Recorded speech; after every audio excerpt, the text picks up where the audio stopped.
नमस्कार साथियों, मैं संतोष कुमार सोनी आप सबका पाडवी डाइट के डिजिटल यूट्यूब चैनल में आप सभी का हार्दिक स्वागत और अभिनंदन करता हूं।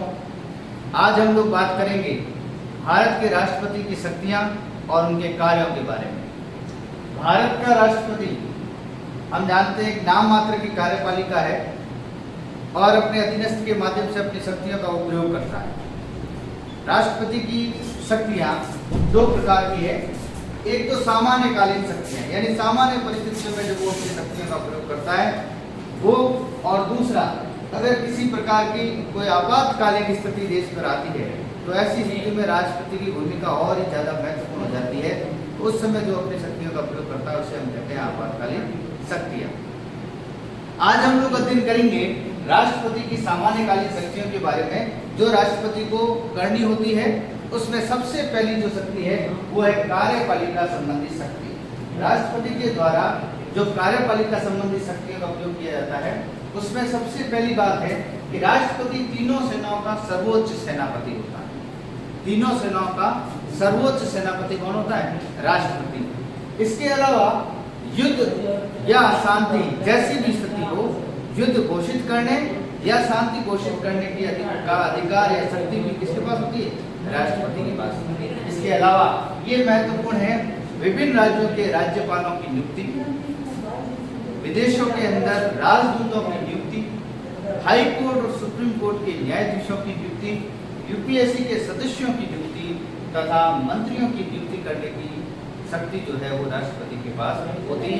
ये बहुत ही महत्वपूर्ण पैरा है, इसको आप ध्यान रखें। ये बहुत ही इम्पोर्टेंट बात है कि राष्ट्रपति के द्वारा किन किन की नियुक्ति की जाती है। राज्यों के राज्यपालों की नियुक्ति, विदेशों के अंदर राजदूतों की नियुक्ति, सुप्रीम कोर्ट और हाई कोर्ट के न्यायाधीशों की नियुक्ति। इसके अलावा यूपीएससी के जो सदस्य है उनकी नियुक्ति भी राष्ट्रपति करता है और मंत्रियों की नियुक्ति भी राष्ट्रपति के द्वारा की जाती है। यहाँ तक कि भारत का जो प्रधानमंत्री है वो भी नियुक्त किया जाता है राष्ट्रपति के द्वारा। तो ये राष्ट्रपति की जो है कार्यपालिका संबंधी शक्तियों के अंतर्गत आता है। अब हम लोग बात करेंगे राष्ट्रपति की विधायी शक्ति, यानी कानूनी शक्ति कौन कौन सी राष्ट्रपति के पास है। कानून संबंधी विधि संबंधी कौन कौन सी शक्तियां राष्ट्रपति के पास है। तो सबसे पहली बात है संसद का सत्र बुलाना, संसद के सत्र को समाप्त करना यानी सत्रावसान। संसद के सत्र को राष्ट्रपति बुलाता है और संसद के सत्र को सत्रावसान यानी समाप्त करने का अधिकार राष्ट्रपति के पास है। ध्यान रखिए साथियों, संसद के सत्र को स्थगित करने का अधिकार लोकसभा अध्यक्ष को है, लेकिन संसद का सत्र बुलाना और उसे समाप्त करने का अधिकार जो है वो किसके पास है? राष्ट्रपति के पास। इसके अलावा अगर ऐसी स्थिति आए कि प्रधानमंत्री राष्ट्रपति को सलाह दे कि लोकसभा को भंग किया जाना चाहिए या 5 वर्ष का कार्यकाल लोकसभा का पूरा हो गया है, तो ऐसी स्थिति में लोकसभा को भंग करने का अधिकार भी राष्ट्रपति के पास है। इसके अलावा कई बार ऐसी स्थिति आती है जब संसद में किसी विधेयक के ऊपर दोनों सदनों में वाद विवाद हो जाता है, ऐसा कोई विधेयक जो विवादित होता है, तो ऐसी स्थिति में राष्ट्रपति जो है वो संसद की संयुक्त बैठक बुलाता है।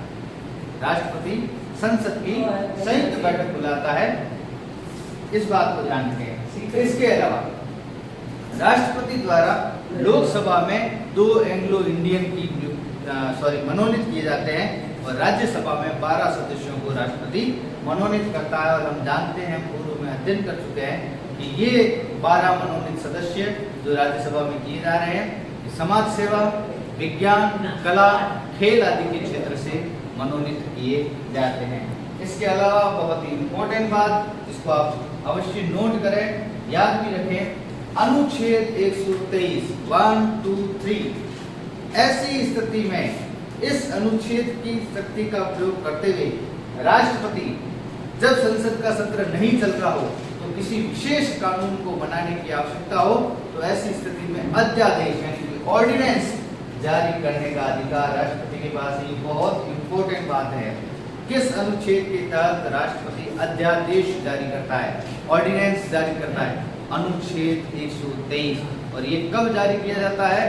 जब संसद का कोई भी सदन सत्र में नहीं हो या कोई संसद का कोई भी सत्र चल नहीं रहा हो या कोई बैठक चल नहीं रही हो और कोई कानून विशेष तौर पर बनाया जाना आवश्यक हो, तो ऐसी स्थिति में अनुच्छेद 123 के तहत राष्ट्रपति को अध्यादेश जारी करने की शक्ति प्राप्त है।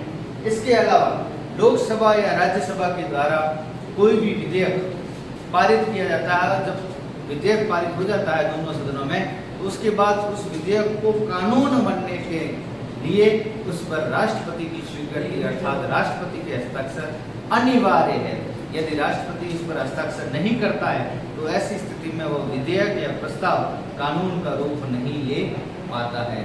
कोई भी विधेयक कानून तभी बनेगा जब दोनों सदनों से पास होने के बाद वो राष्ट्रपति के पास जाएगा और राष्ट्रपति उस पर अपने हस्ताक्षर के द्वारा स्वीकृति प्रदान करता है तो वह विधेयक कानून का रूप लेगा, अन्यथा उसका कोई मूल्य नहीं रहेगा।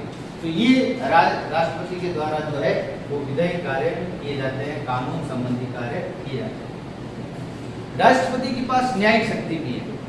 अनुच्छेद 72 संविधान के अनुच्छेद 72 के तहत राष्ट्रपति किसी सजा प्राप्त व्यक्ति की सजा को कम कर सकता है, उसकी सजा को निलंबित कर सकता है, उसकी सजा को उम्र कैद के अंदर बदल सकता है और किसी व्यक्ति को अगर मृत्युदंड दिया गया है तो उसको क्षमा भी कर सकता है।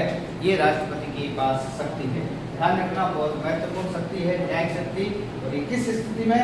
सजा प्राप्त व्यक्तियों की, जो व्यक्ति है सजा प्राप्त व्यक्ति है उनकी सजा को कम करना, निलंबित करना या मृत्युदंड अगर किसको मिला है तो उसको माफ भी किया जा सकता है राष्ट्रपति के द्वारा। तो ये राष्ट्रपति की न्यायिक शक्ति है। कई बार ये पूछा जाता है राष्ट्रपति की न्यायिक शक्ति, उसमें हमें यही बताना है कि सजा प्राप्त व्यक्तियों की सजा को कम करना, उस सजा को निलंबित करना, मृत्युदंड की सजा को उम्र कैद में बदलना या मृत्युदंड प्राप्त व्यक्ति की सजा को माफ करना, ये राष्ट्रपति के द्वारा किया जाता है। वित्तीय शक्तियाँ बहुत महत्वपूर्ण है। प्रत्येक वर्ष पूरे वर्ष का जो आय व्यय का विवरण है जिसे हम बजट कहते हैं, ये राष्ट्रपति की पूर्व अनुमति से ही प्रस्तुत किया जाता है। इसके अलावा राष्ट्रपति के द्वारा वित्त आयोग की नियुक्ति की जाती है। वित्त आयोग की नियुक्ति करता है राष्ट्रपति। और यदि कोई आपातकालीन स्थिति हो तो ऐसी स्थिति में राष्ट्रपति आकस्मिक निधि से,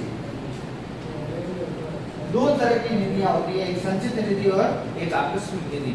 आकस्मिक निधि से धन निकालने की शक्ति भी राष्ट्रपति के पास है। ये जितनी भी शक्तियां हैं ये सामान्य परिस्थितियों में राष्ट्रपति को करनी ही होती है। राष्ट्रपति के द्वारा कार्यपालिक शक्तियां, विधायी शक्तियां, न्यायिक शक्तियां और वित्तीय शक्तियों का जो है वो प्रयोग किया जाता है जब स्थितियां सामान्य हो। जब स्थितियां विपरीत हो यानी कि आपातकालीन स्थिति हो तो उसके द्वारा जो शक्तियां प्रयोग की जाती है उसके बारे में हम लोग चर्चा करेंगे। विशेष परिस्थितियां हैं, इन विशेष परिस्थितियों के अंदर इन शक्तियों का प्रयोग किया जाता है। तो आने वाले वीडियो के अंदर हम लोग राष्ट्रपति की आपातकालीन शक्तियों का प्रयोग करेंगे। तब तक देखते रहिए डाइट के डिजिटल चैनल को और सब्सक्राइब कीजिए। धन्यवाद।